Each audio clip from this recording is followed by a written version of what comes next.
Hello dear students, welcome to English Textbook YouTube channel We Make English Easy. আমি অশোকা চলে এসেছি আরও একবার তোমাদের জন্য একটি নতুন টপিক নিয়ে। তো চলো দেখে নাও আজকের টপিক। আজকে একটি স্টোরি রাইটিং নিয়ে আলোচনা করব। সেটি হচ্ছে আ ফুলিশ ডগ, একটি বোকা কুকুর। তো এইটা তোমরা কিন্তু হিন্টস ফলো করে লিখবে। তো আমি একটি হিন্টস ফলো করে লিখেছি, তো দেখে নাও সেটা কিভাবে। তো চলো শুরু করছি কোনো রকম সময় নষ্ট না করে। আর যারা চ্যানেল নতুন ভিউয়ার্স আছো তারা কিন্তু অবশ্যই চ্যানেলটিকে সাবস্ক্রাইব করে রাখবে পরবর্তী আপডেটগুলো খুব শীঘ্রই পাওয়ার জন্য। তো চলো শুরু করছি আজকের main topic, a police dog. Let's get started. তো ফার্স্টেই তোমাদের যেটা কাজ সেটা হচ্ছে তোমাদের একটা সুন্দর টাইটেল দিতে হবে যেটা অ্যাপ্রোপ্রিয়েট এই গল্পের জন্য। তো আমি এখানে দিয়েছি আ পুলিশ ডগ। আ পুলিশ ডগ, অথবা তোমরা এখানে দিতে পারো আ গ্রিডি ডগ। আ গ্রিডি ডগ। তো প্রথমে যেটা ছিল সেটা হচ্ছে পুলিশ ডগ, তার মানে হচ্ছে একটি বোকা কুকুর, অথবা তোমরা এটা দিতে পারো একটি লোভী কুকুর। আবার তোমরা যদি মনে করো এটা লিখতে পারো যে a dog and the shadow, এটাও কিন্তু তোমরা লিখতে পারো। ওকে, তো চলো টাইটেল পর্ব শেষ হয়ে গেছে, এবার আমরা মেন গল্পটা কিভাবে লিখব সেটা শুরু করব। তো চলো শুরু করছি। তো দেখো ফার্স্টে যেটা করতে হবে যে সিচুয়েশনটা কি সেটা লিখতে হবে। তো দেখো, one day a dog was starved. One day a dog was starved. তো দেখো এখানে কি রয়েছে, ওয়ান ডে। ওয়ান ডে কথার অর্থ হচ্ছে কি একদিন, তাই তো? তাহলে একদিন কি হলো, আর ডগ একটি কুকুর, ওয়াজ অর্থাৎ ছিল, কি ছিল, স্টার্ভড, STARVED। তো দেখো এখানে যে ওয়ার্ডটা রয়েছে স্টার্ভড, মানে হচ্ছে সে অত্যন্ত ক্ষুধার্ত ছিল। অথবা এটা তোমরা এখানে স্টার্ভের পরিবর্তে তোমরা কিন্তু লিখতে পারো হাংরি। কি বললাম, হাংরি, HUNGRY। এটা কিন্তু এই স্টার্ভ কথাটির সিনোনিম। তো দেখো এখানে তোমরা স্টার্ভ অথবা হাংরিটা ইউজ করবে। তাহলে আমরা প্রথম লাইনটার কি অর্থ পেলাম, একদিন একটি কুকুর খুব ক্ষুধার্ত ছিল। তারপরে দেখো হি ফাউন্ড, এখানে পাস্ট টেন্স ইউজ করা হয়েছে। আমরা জানি স্টোরি রাইটিংটা পাস্ট টেন্সেই লিখতে হয় কোটেশনগুলো বাদে। তো দেখো এখানে হি ফাউন্ড মিট। তো সে কি দেখতে পেলো, ফাউন্ড অর্থাৎ পেলো, দেখতে পেলো বা খুঁজে পেলো মিট, মাংস, কোথায়, ইন আ শপ, একটি দোকানে। তাহলে সে মাংস দেখতে পেলো একটি দোকানে। তোমরা যদি মনে করো এখানটায় লিখতে পারো he found meat in a butcher's shop.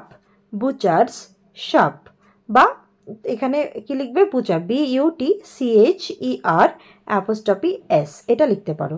ওটা বুচার কথা অর্থ হচ্ছে কসাইখানা। ওকে, বুচার কথা অর্থ হচ্ছে কসাই, আর বুচার শপ হচ্ছে কসাইখানা, যেখানে মাংস বিক্রি করা হয়। তাহলে কি, সে দেখতে পেলো একটি দোকানে মাংস। তারপরে কি করলো সে, হি স্টোল। এই স্টোল কথাটি এসছে স্টিল থেকে। তো স্টোল কথা অর্থ হচ্ছে চুরি করেছিল। তাহলে সে চুরি করেছিল, কি চুরি করেছিল, আ পিস অফ মিট, তো এক টুকরো মাংস, ইন হিজ মাউথ, তার মুখে করে। তাহলে কি, সেই কুকুরটি সেই দোকান থেকে এক টুকরো মাংস চুরি করেছিল তার মুখে করে।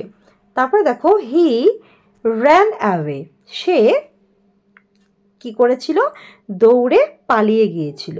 কোথা থেকে, মাংসটা চুরি করার পর সেই দোকানের সামনে থেকে সে দৌড়ে পালিয়ে গিয়েছিল।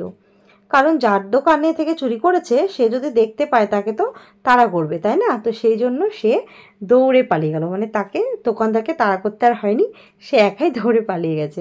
তাহলে কি, যেহেতু কুকুরটি ক্ষুধার্ত ছিল তাই সে কিছু খাবার খুঁজতে খুঁজতে একটা মাংসের দোকান দেখতে পেলো, সেই দোকান থেকে সে একটা মাংস টুকরো তার মুখে করে চুরি করে নিল এবং সেখান থেকে পালিয়ে গেল।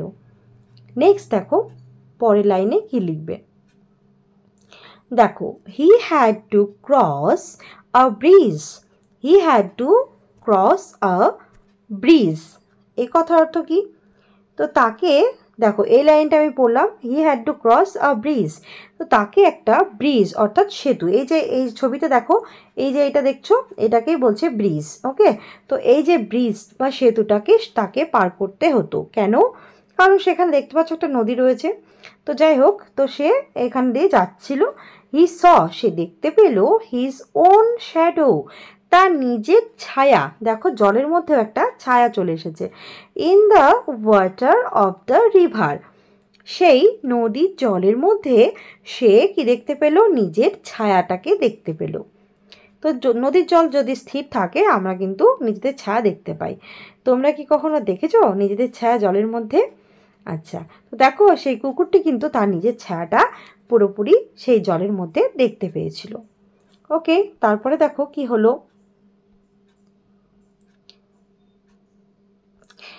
But he took the shadow as another dog. তো যেহেতু সে ছায়াটাকে স্পষ্ট বা পরিষ্কারভাবে জলের মধ্যে দেখতে পাচ্ছিল, তাই সেই ছায়াটিকে সে অন্য একটি কুকুর ভেবে নিল। এবং সেই কুকুরটিরও with another piece of meat, সেই কুকুরটির মুখেও অন্য আরেক টুকরো মাংসও ছিল। তো যেহেতু কুকুরটি, আমরা গল্পের মোরালেই আমরা ইয়েতে টাইটেলেই পড়েছি যে কি, যে কুকুরটি লোভী, তাই সে অন্য কুকুরকে, নিজের ছায়াকে অন্য কুকুর ভেবে নিল এবং সেই কুকুরটির মুখে আরও একটি মাংসের টুকরো পাওয়ার লোভ করলো। ঠিক আছে, দেখো the dog was very greedy, যেটা বলছিলাম যে কুকুরটি ছিল খুবই লোভী। তাই সে কি দেখলো? ওই মাংসের টুকরোটা দেখতে পেলো অন্য কুকুরের মুখে। আসলে সেটা কি ছিল? আসলে সেটা সে নিজেই ছিল, এবং যেহেতু তার মুখে মাংস ছিল, তো সেইটাই সে তার ছায়াতে দেখতে পেলো যে সেই কুকুরটি সেটা অন্য একটা কুকুর, এবং সে তার মুখেও যেন একটি মাংসের টুকরো আছে। আসলে কিন্তু সে নিজেই। তারপরে দেখো কি লিখবে, হি সেইড টু হিমসেলফ। দেখো যেহেতু কুকুরটি লোভী ছিল, তাই দেখো সে নিজেই নিজেকে বলে উঠলো। কি বললো? দেখো এটা কোটেশনের মধ্যে লিখবে, এটা কারণ এটা কুকুরের কথা, এটা সেজন্য কুকুরটির মনে মনে নিজেকে বললো। তো সেটা কি লিখবে? দেখো, I want that piece of meat. তো আমিও এই মাংসের টুকরোটি পেতে চাই। অর্থাৎ যে মাংসের টুকরোটি সে তার ওই ছায়ার সাথে দেখেছিল, সেই মাংসের টুকরোটিকেও সে পেতে চায়, কারণ সে ক্ষুধার্ত ছিল। আচ্ছা, he opened his mouth to bark. সে তার মুখটি খুলল। কেন? বার্ক অর্থাৎ কুকুরের যেটা ডাক, ঘেউ ঘেউ করা। তো বার্ক কথা অর্থ হচ্ছে ঘেউ ঘেউ করা। তাহলে কুকুরটি যখনই তার মুখটা সে খুলল, কেন? ঘেউ ঘেউ করার জন্য। কেন? কোথায়? At the shadow. কার দিকে? সেই শ্যাডো অর্থাৎ সে ছায়া, কুকুরটি যে নিজের ছায়া দেখছে, সেই ছায়ার দিকে সে কিন্তু কি করলো? সেদিকে ঘুরে সে তার মুখটা খুললো ঘেউ ঘেউ করার জন্য সেই ছায়াটির দিকে। তার ফলে কি হলো? দেখো, then the piece of meat dropped. তারপরে কি হলো? এই যে তারপরে দেখো, এই যে দেখতেই পাচ্ছ কুকুরের মাংসটা কি হলো। দেখো, then the piece of meat drop down, সেই মাংসের টুকরোটি কিন্তু তার মুখ থেকে পড়ে গেল। কোথায় পড়লো? And fail into the water, এবং সেটা গিয়ে পড়লো কোথায়? সেই নদীর জলে। তাহলে কি, সেই মাংসের টুকরো যখনই সে মুখটা খুললো ঘেউ ঘেউ করার জন্য, তখনই সেই কুকুরের মুখে থাকা মাংসটি গিয়ে পড়লো কোথায়? জলের মধ্যে। ওকে, দেখো এটা ফেল ইনটু দ্য ওয়াটার, জলের মধ্যে গিয়ে সেই মাংসের টুকরোটি পড়ে গেল। তারপরে কি হলো? Alas, he lost his piece of meat. কিন্তু হাই, সেই কুকুরটি তার নিজের যে মাংসের টুকরো সেটা সে হারিয়ে ফেললো। কেন? কারণ সে তো নিজের ছায়ার দিকেই ঘেউ ঘেউ করেছিল। হি ফেল্ট সরি, সে তার নিজের কাজের জন্য দুঃখ পেল। ফর হিজ ফুলিশনেস, তার বোকামির জন্য। তাহলে সেই কুকুরটি তার লোভ করলো, এবং এটা তার বোকামি ছিল, কারণ সেটা তার নিজের ছায়া ছিল। নিজের ছায়ার দিকে সে কী করলো? সে ঘেউ ঘেউ করার জন্য যখনই মুখটা খুলতে গেল, তখনই সেই মাংসটি পড়ে গেল জলের মধ্যে। তার ফলে কি হলো? সে তার নিজের মাংসের টুকরোটি হারিয়ে ফেললো, সে সেটা খেতে পেল না। সেই জন্য সে তার বোকামির জন্য সে দুঃখ পেল, এবং সে দেখো দুঃখী হয়ে কুকুরটি বসে আছে সেই ব্রিজের উপরে, কারণ সে কোনো মাংস টুকরোটা যেটা ছিল তার, সেটা সে হারিয়ে ফেলেছে। তো এই হচ্ছে আজকের গল্প। এই গল্প থেকে আমরা একটা মোরাল শিখেছি। কি মোরাল শিখলাম? দেখো, গ্র্যাস্প অল লস অল, অতি লোভে তাঁতি নষ্ট। আচ্ছা, তো এই হচ্ছে আজকের গল্পের মোরাল। তো আজকের এই গল্পটি এই পর্যন্তই।